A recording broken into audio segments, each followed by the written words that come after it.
Hello, everyone. If you like what I'm doing here, please consider subscribing, liking, and commenting. It would really help the channel out quite a bit. Thank you very much.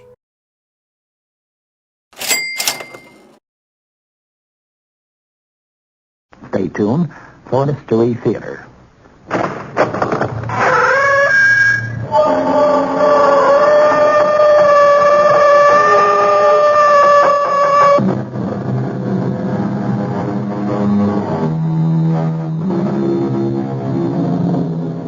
Come in. Welcome. I'm E.G. Marshall. Something that men have been pondering since the dim beginnings of time has been the question of poverty and riches.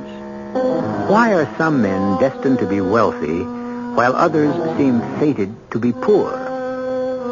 Since it is easier for a camel to go through the eye of a needle than it is for a rich man to enter the kingdom, we may safely assume that the poor shall find greater favor in heaven. However, to make up for it, obviously, the rich have things much better here on earth. Our mystery drama, The Paradise of the Devil, was written especially for the Mystery Theater by Sam Dan and stars Larry Haynes. It is sponsored in part by Anheuser-Busch Incorporated, Brewers of Budweiser, and Uncle Ben's Long Grain and Wild Rice. I'll be back shortly with Act One.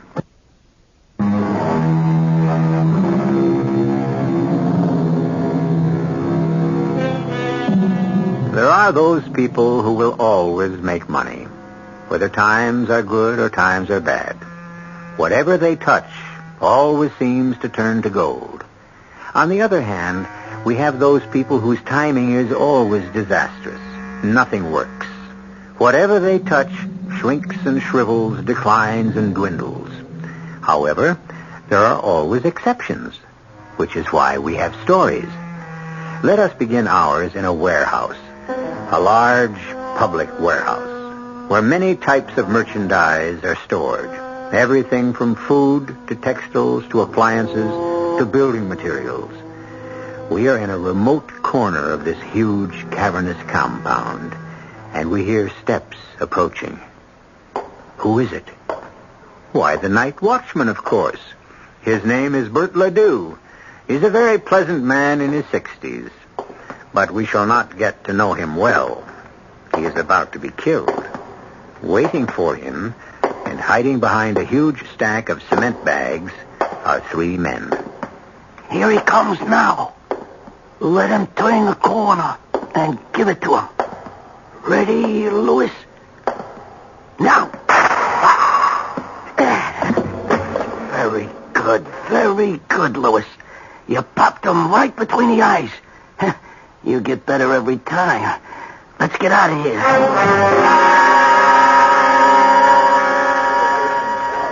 Yes, miss? You don't remember me, Sergeant? Well, let's see. Should I? I suppose this tells me everything I need to know. Look, miss, can we help you? I'm Mr. Ledoux's daughter, Louise. Ledoux. You don't even remember his name, and it's only been a week. Oh, I remember. Bert Ledoux. You said to come back in a few days. You might have news for me. Louise, let me talk to you off the record. About what? The facts of life. Thank you, Sergeant, but I know them. Oh, no, you don't. What I'm going to tell you could cost me my job. Then why risk it? Because you're old enough to be my own daughter. Your dad was killed exactly 10 days ago. Do you know how many people have been murdered since? No, and I'm not interested. 5. And that's about average. A killing every other day. And my father's killing is rapidly becoming ancient history. Your father was shot by burglars in the warehouse. We have no leads. What have you done? We combed the neighborhood. No one saw. No one heard anything unusual. But surely, there must be something. Believe me, I wish with all my heart it was the kind of thing you see in the movies. A clue is left that leads us directly to the killer, and we capture him in one big blazing shootout. Sergeant, all of this is beside the point. It is the point. What have we got? All we know is your father was killed by a .38 caliber bullet. We have absolutely nothing else. Which means you're doing nothing. Oh, no. We're doing two things. Each time we capture an armed criminal, we check the weapon. And we keep tapping our usual sources of information in the underworld. Stool pigeons, you'd call them. And that's all? What else would you suggest? What would I suggest? Am I a professional police officer? I'm sorry, Louise. Sergeant, just tell me this. If my father had been somebody wealthy and powerful, would things be different? Let me answer it this way, Louise. It's always better to be rich than it is to be poor. Well, what would you be doing right now if he'd been rich? It's not so much what we'd be doing. It's what you'd be doing. And what would I be doing? Looks like everything else. If you don't care for the services the city supplies free of charge, you go out and buy your own. You mean I'd hire a private investigator? Oh, an army of them. What? Tell me the name of a good private investigator. I'm not allowed to. Then why did you bring it up? But a private detective will give you no guarantee. I wouldn't even know how to go about it. Tell me the name of someone who wouldn't just waste my money. But it's against regulation. If you were in my place, who would you go to? I promise you, Sergeant, no one will ever know.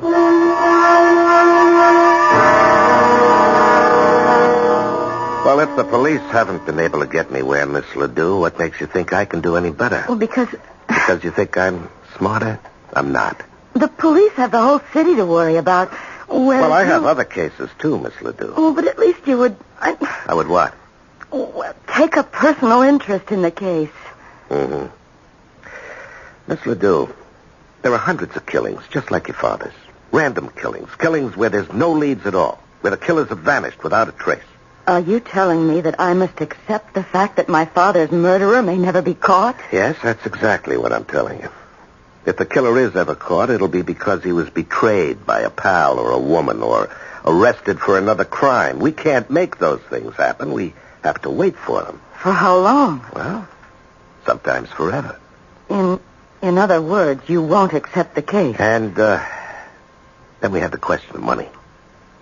Now, your father worked as a night watchman. He wasn't a rich man. And what do you do? I'm a secretary. Ah. Do you have any money?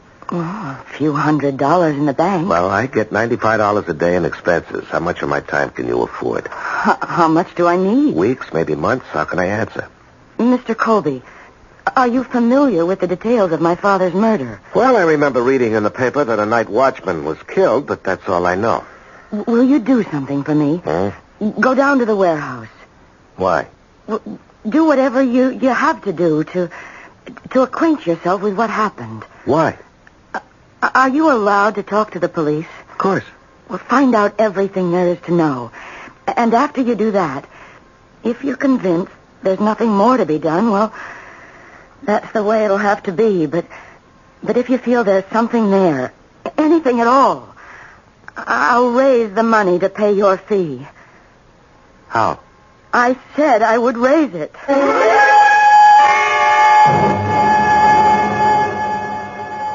Who? George Colby? Oh, yeah, send him in.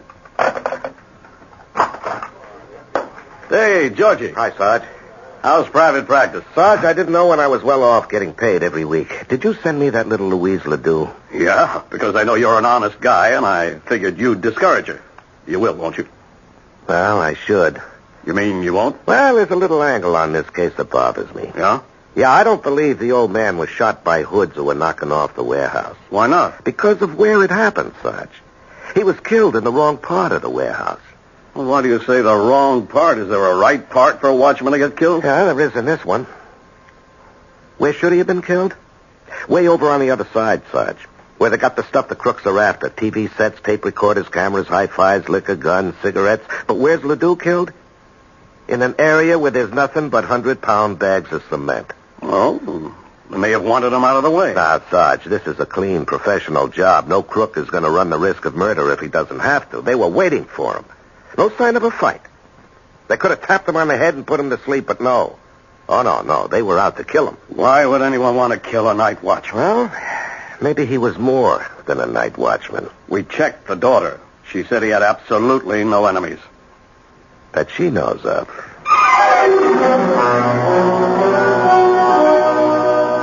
But why? Why would anyone deliberately kill my father?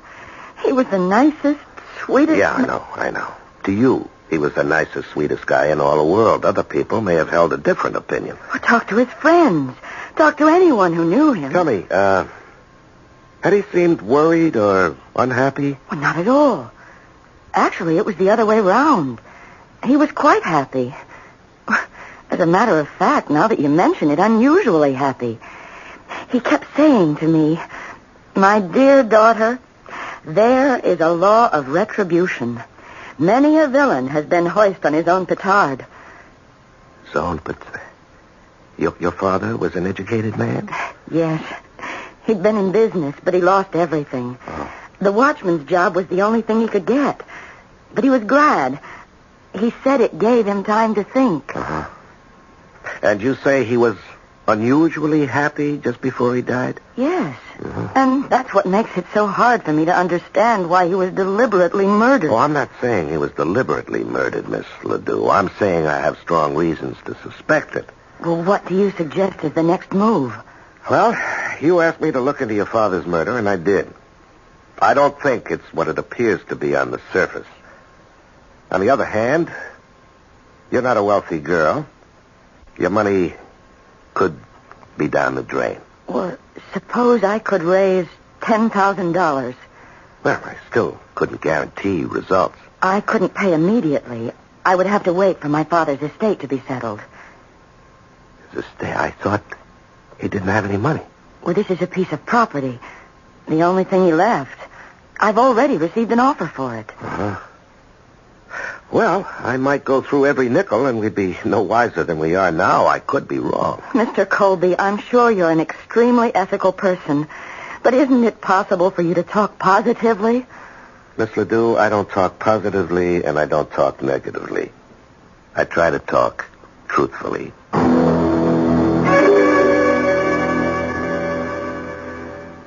Miss Ledoux, please come in.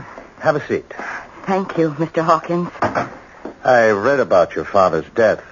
Please accept my deepest sympathy. You're very kind. Now, Miss Ledoux, how may I be of service? Well, you called on me some months ago. Oh, yes. I had the mistaken impression it was your father's address. The land title is in the name of L. Ledoux. That was my father's name, Liebert Ledoux. And yours is Louise, and each of you is listed in the phone book as L. Ledoux. Oh, I would have been willing to sell you the land, but of course it wasn't mine. I thought Dad would be happy to get rid of it, but... Yes, you would think so. $10,000 is a very generous offer. Does that offer still stand, Mr. Hawkins? Well, yes, of course. There are some legal matters to be cleared. The will has to be probated, but I would like to be sure. You see, I need that money. I know. There are so many expenses involved in these unfortunate matters. I'm willing to draw up an agreement to buy the land for $10,000 contingent upon your receiving title. Thank you, sir. And if you're pressed for cash, I'd be happy to advance it. Oh, thank you. You're extremely generous, but he said he could wait. He? Do you mean you owe someone $10,000? You're that deeply in debt? No, but I could be. I've hired a private detective to find my father's murderer. I can think of no better way to spend the money. I see. Well, I hope he's successful. I'm sure he will be. I have a great deal of confidence in this man. Well, thank you for your time, Mr. Hawkins. It's been my pleasure. Goodbye. And you'll hear from me soon. Good day.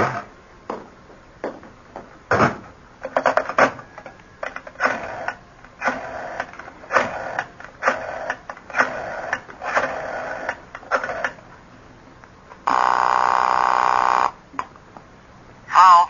Richie, Yeah, it's Richie. you promised me a clean job on Bert Ledoux. And I give you one. No, you didn't. You must have left a few spots somewhere. You may have to clean it up again.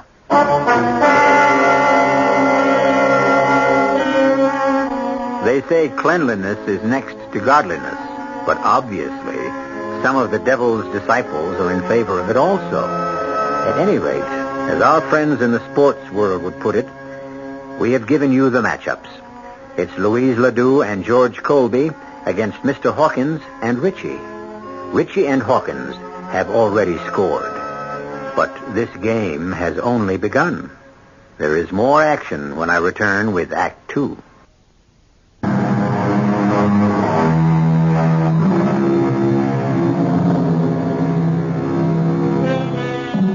Why would anyone want to kill a night watchman?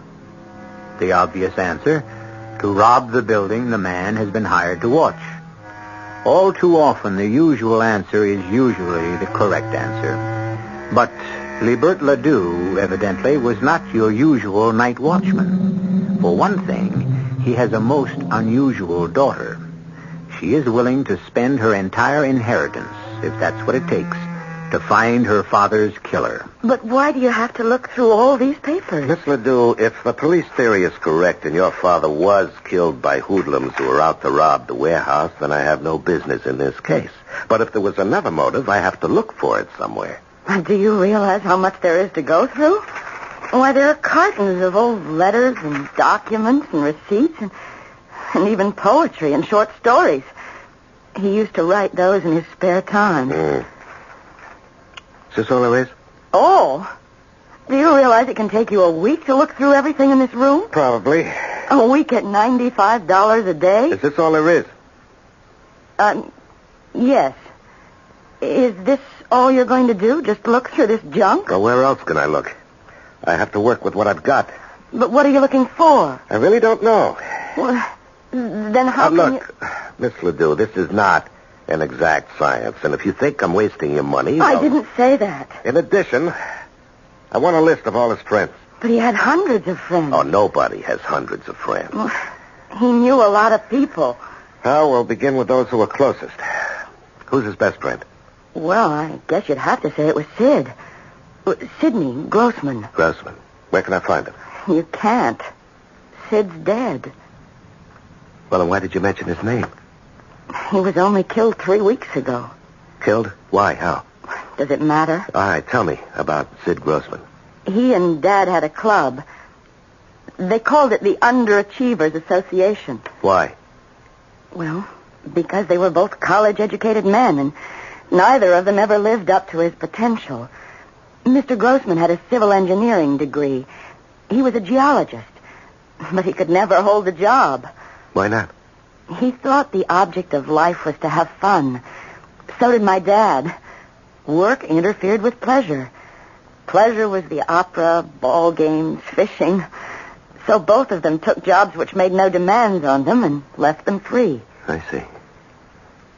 And Mr. Grossman was killed, huh? How did it happen? Well, I suppose he was mugged. It was very late at night, but they caught the mugger. Oh, they did, huh? Maybe that's why Dad was talking about retribution. Now, look, Sarge, 2 friends. Each dies violently within a 3-week period. Coincidence? We got the one who killed Grossman. Just a funk. He's got a record for assault and robbery. There is such a thing as coincidence. Yeah, I know. How do you know you got the right guy? He took Grossman's watch, ring, and wallet. He brought him to a small-timer named Legs Barry. Legs tries to be a fence. But Legs need a little favor from us, and you know how these things go. Yeah, I know. I also know these punks would frame their own mothers if they had to. Except Legs had the merchandise for us. Grossman's watch, wallet, and ring. He says he bought him from this hood, this Pete Lucas. Do you think Legs is telling the truth? Well, why would he lie?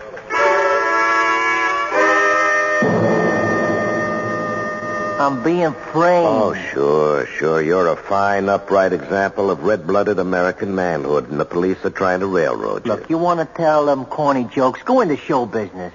I'm a bum. I never was nothing else.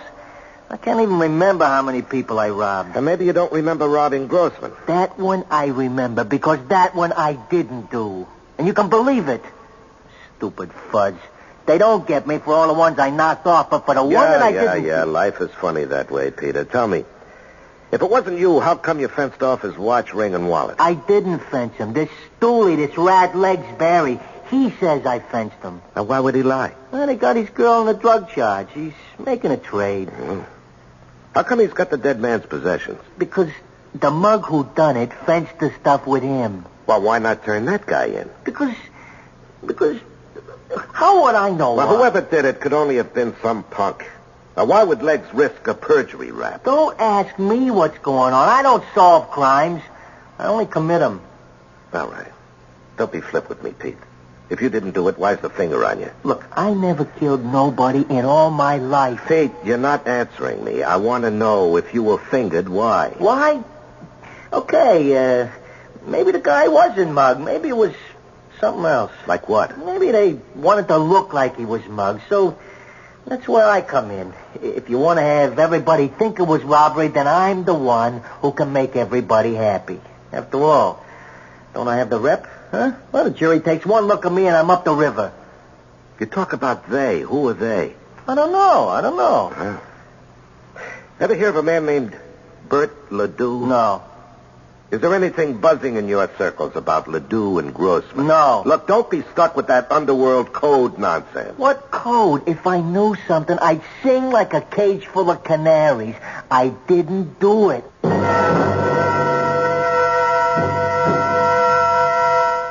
The last words I said to Sid. The last words I said to him in this world. You're crazy.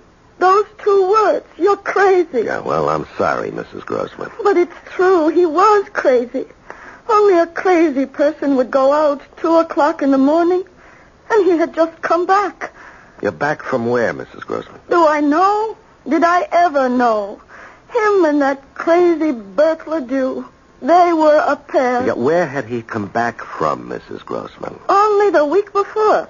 They came to me. These 2 heroes. They came to me and said they needed $250 for Sid to take a trip out west. Where out west? I don't know. Arizona, Nevada, Colorado, wherever the west is. Why? They said that for my sake they were willing to become rich, and Sid had to investigate something. Oh, what? I don't know. One morning he leaves. One midnight he comes back. He says, Ida, we are rich. Well, why? How? Tell me, I said to him. And he says, you must not be bothered with details. Your only job will be to spend the money. With that, he puts on his coat. Where are you going, I ask. I got something to tell Bert. Now? Right now, he says. It cannot wait. You're crazy, I says to him. You're crazy, but he was out the door. Well, what was it he had to tell Bert? I don't know. All I know is the last words I said to him. I said, you're crazy. Did he bring anything home with him from the trip? He brought me a box of candy and a flower. He always did that. But this time he was a little bit crazier than usual. In his suitcase, he had some rocks. What kind of rocks? Rocks. Some of them are just as big as an indoor baseball. Just plain, everyday, common, ordinary rocks. Could I see one? Sure. They're on the table. I keep them there next to his picture. Don't ask me why. Could I borrow one of these? Why? What could it mean to you? It's just a rock. Well, Doc, what's the verdict? Well, if this rock belongs to you and you've got a lot more like it, you are now eligible for membership in the Millionaires Club. Is that so? If it's yours, you are fabulously wealthy. Wouldn't you know it, Doc? It isn't mine. Well, when you brought it down here to the office yesterday, I could tell just by looking that there was a vein of pitch blende running through it, this grayish-black area. Pitch blende? It's the most important source of uranium. Uranium? We've never encountered a higher grade of ore. And it's valuable? If there's enough of it, and from this sample, there has to be. It's about as good financially as striking oil. And in this case, perhaps better. Better? Where you have this kind of quality, you're also not too far from other minerals. Gold, silver, copper. I don't know where you found this, Georgie, but I wish I owned a piece of it. Yeah, so do I, Doc. Well, thanks. Send me the bill. Huh? Oh, if you're headed downtown, I'd appreciate a lift. I'm about ready to close, and I don't have my car. Sure.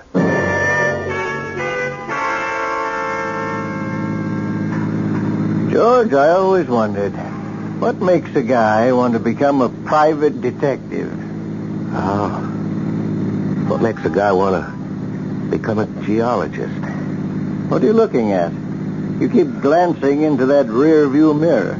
Yeah, somebody's coming up behind us. Well? I'm not sure, but I think I noticed that car before. He was parked just down the street from your office, Doc, and he's been following us ever since we left. Aren't you going a little too fast? This is a pretty steep hill. There's something about that car. Oh, that idiot. He wants to pass us. Look out. What's that nut trying to do? He's going to run us off the road. Hold on, Doc.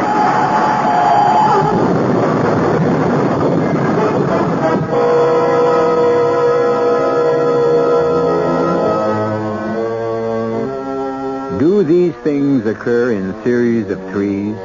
Mr. Grossman, Mr. Ledoux, and now Mr. George Colby and his companion? First, it's something designed to appear as a mugging. Then, an incident to be considered a holdup. And now, an automobile accident. These things do happen. But we know better. I shall return in just a few moments with Act 3.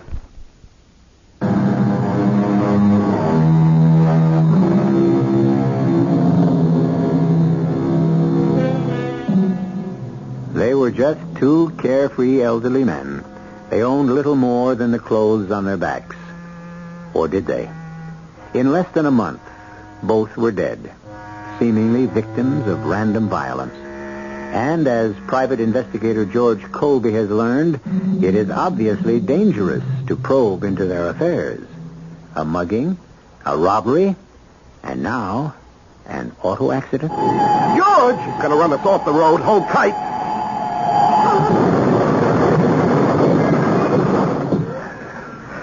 Doctor?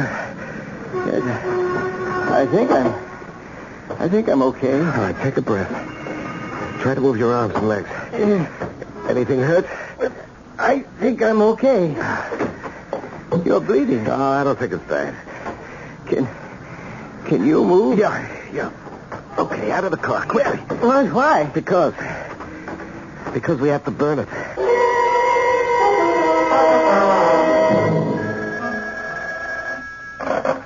Hello? Mr. Hawkins, it's your buddy, Richie. I just seen an awful accident. A car went off the road and into the side of McGregor's Hill. You know that steep one? Are you sure of him? Well, I seen the car. It had blown up, burning all over the place. Well, that's good. He ain't gonna bother nobody. It's a clean job.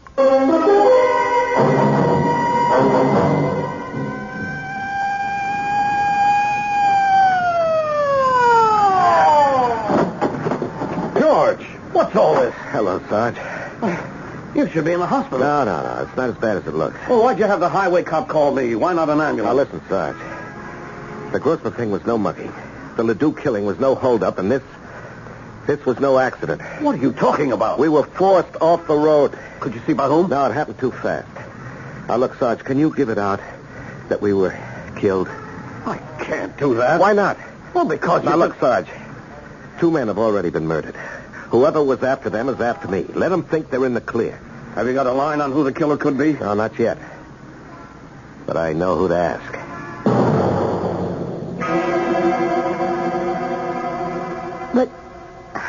But you're supposed to be dead. Well, you can see for yourself. It was on the news. Private investigator killed in accident along with noted geologist. Uh-huh. And what did you think when you heard that news, Louise? What did I think? Hmm? Well, I didn't know what to think. I thought about you and I felt terrible. Did you stop to think that 3 people connected somehow with your father were now dead? Well, no. Well, you have a great deal to explain to me. Explain what? Well, number 1. Why didn't you tell me that Mr. Grossman was killed because he was on his way to see your father late that night? Because I didn't know that. Second, why didn't you tell me your father and Sid Grossman had planned for Mr. Grossman to take a trip? Because I didn't know that either. And why was I being set up? I don't understand what you're saying. Because you wanted me killed. I wanted you killed. You hired me to make it look good, and then when I started to come close... Well, I don't know what you're talking about. But who else but you knew I was working on this case? Think about that. Only 2 people knew. Sergeant Weller and you. I vouch for Weller. Now let's talk about you. But How are you going to pay me for my work? I told you. I'm waiting for my father's will to be probated. You agree? Yeah, well, let's talk about your father's will. What does that have to do with Everything is tied to everything else. You said he owned property. Well, that's all he owns. Would it be out west? Yes, but it's worthless. You sure of that? Of course I'm sure. Now, how could you count on selling it to pay my fee? And where did you get the figure of $10,000? Because that's what I was offered for it. By whom? But somebody. You never smell a rat, do you? Will you please tell me what you're getting at? You say the property is worthless. Now, why should anybody be willing to buy it for $10,000? Oh, that's nothing. $10,000 is nothing? It's only $10 an acre. Your father owned 1,000 acres. Of what? Sand, rocks, hundreds of miles from nowhere. 1,000 acres of, let's see, do you know how much money that land is worth? It's just desert. It's got what could be the richest load of uranium in the world. There could also be gold, silver, copper. It's a treasure chest. So that's why the man wanted to buy it. Which man? Oh, let me think for a minute. Let me think. Mr. Colby, I know now who killed my father. Who? Who's the killer? I am. You? You went into that warehouse and fired the shot? No, I didn't go there. I didn't hold the gun. I didn't pull the trigger, but it happened all because of me. Of course. And now I know why they tried to kill you, too. Mr. Colby, I am not the only one who, in addition to Sergeant Weller, knew you were on the case. There is another person. Who? The man who wants to buy the land from me. What's his name? Hawkins. Gerald F. Hawkins. How come he knew? Well, because I told him. It slipped out. I mentioned that I needed money to pay a private investigator to help find my father's killer. He's the only other person you knew. All right. Now, why do you say you killed your father? Oh, I said I was responsible. A couple of months ago, a man called on me. Are you L. LeDew, he asked. I told him I was. He said I was the owner of record of a piece of property in Nevada. I said he must mean my father. And he said, of course, Liebert LeDew, your father must still be alive. He said, I sold him the property 30 years ago, and now I want to buy it back. Did he say why? Well, because it was worthless, and he didn't know it at the time, and he had come into some money, and he was trying to, to clear his name by making it up to people. He struck me as a very kindly gentleman at the time. Yeah, so this, Mr. Hawkins went to your father. Well, Dad must have turned him down. Mr. Hawkins came back to me, and he said, do you suppose I might be able to convince your father to sell? He'll never get another chance. And this way, he'll get 10 times his money back. Uh-huh. And what did you say to Mr. Hawkins? Well, I see now. I signed my father's death warrant. Oh, come on. I told Mr. Hawkins, once my dad decides that's the end of it, if the land were mine, I'd be glad to get rid of it. Don't you understand? He took that to mean that if Dad were out of the way... Well, he'd have killed your father anyway. Taking his chances with you. Now, about this land. Well, I'll show you. Here. I have the papers in my pocketbook. Why didn't you show these to me before? Read the pamphlet. It goes back over 30 years. Paradise of the Devil. The name of the development. Yeah, I understand. Tell me, why didn't you want me to see this before? Well, because... I didn't want you to know my father could have been so... So, naive? Yes. I was ashamed. Uh-huh. Paradise of the Devil. At first sight, a desert inferno, but there's magic in this land. Deep underneath run the waters of life. Healthful, invigorating waters of youth. The paradise of the devil can become a spa to rival the great watering places of Europe. Stake your claim to unbelievable wealth, only $1 per acre. Act now before it's all gone. And my father believed it. My father bought it. You know, in a way, the guy who hustled this was right. There's unbelievable wealth under that ground, and the swindler swindled himself out of it. Now he wants it back. He can't get it back now that I know. Now, what are you going to do? What evidence do we have that Hawkins killed my father? I don't believe Hawkins actually killed him. Hawkins probably bought the murder. I still don't think we have any hard evidence at all. Then there's a possibility that Hawkins can go free. Well, there's always that possibility. I hired you to find my father's killer. And I did. To my satisfaction. What about the law? Oh, well, for that we have to dig. Very well. You dig. Right now, I can afford to have you dig forever. What do you want now, Snoop? Some more information, Pete. You know, you could spend the rest of your life in jail. Unless you help me get you out of here. Why should you care about me? Oh, I don't, Pete. And the world would be much better off if you remained in the clink, but you're part of something else. Now, do you know a guy named Hawkins? No. Well, have you ever heard of a guy named Hawkins? That's different. Yeah. Yeah, I heard of a guy named Hawkins. In what connection? He would need a strong arm from time to time. He ever hire you? Me? Nah. Why not? I'm too nice for him. He uses Attila the Hun. Attila the Hun? His real name is Richie. Where can I find Richie? I don't know. Try a couple of joints along the strip.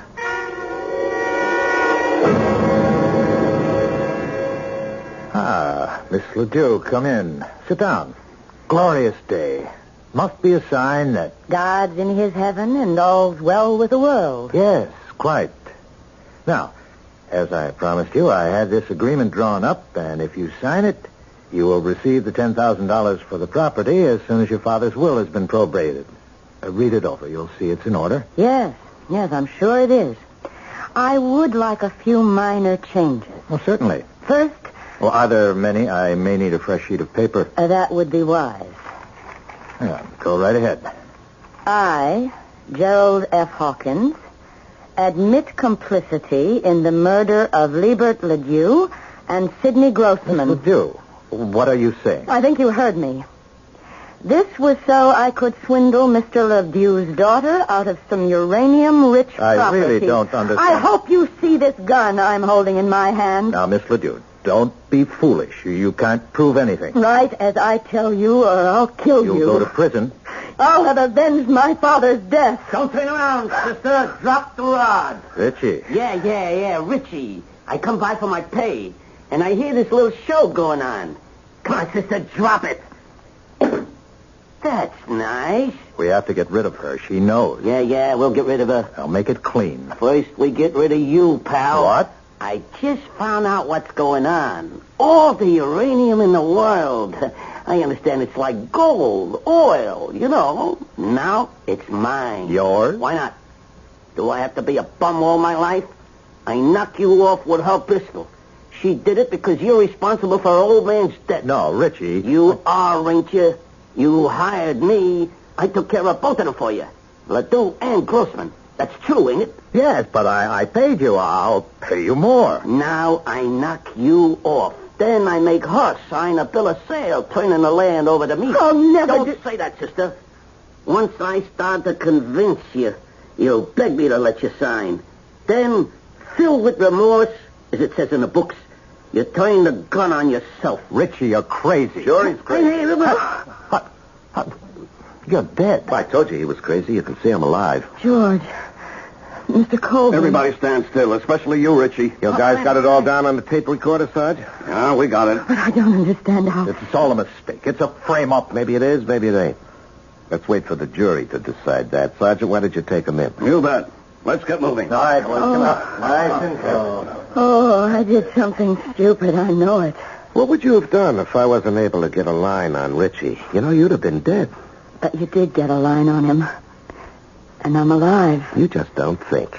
I never did. And I won't start now. Besides, I don't have to think.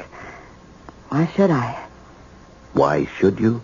Why should I when you can do all my thinking for me?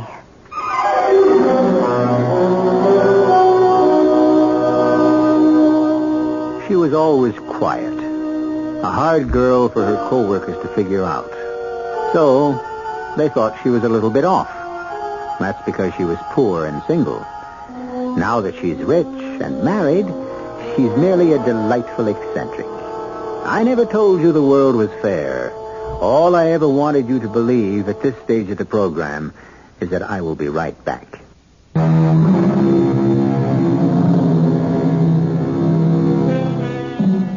It's true. If you cast your bread upon the waters, you will find it again increased, but it will still be bread.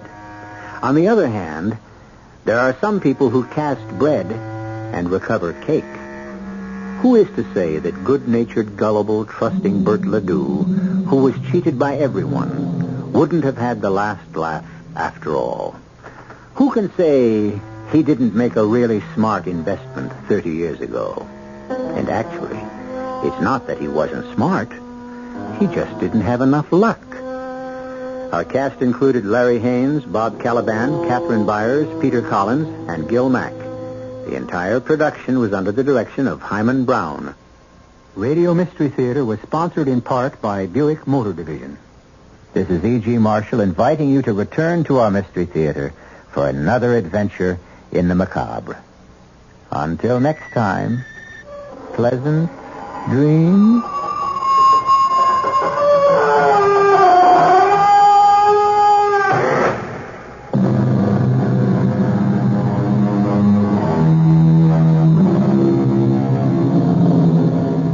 Tonight's WR Mystery Theater was also brought to you in part by ShopRite Supermarkets, where you get a lot more for a little less.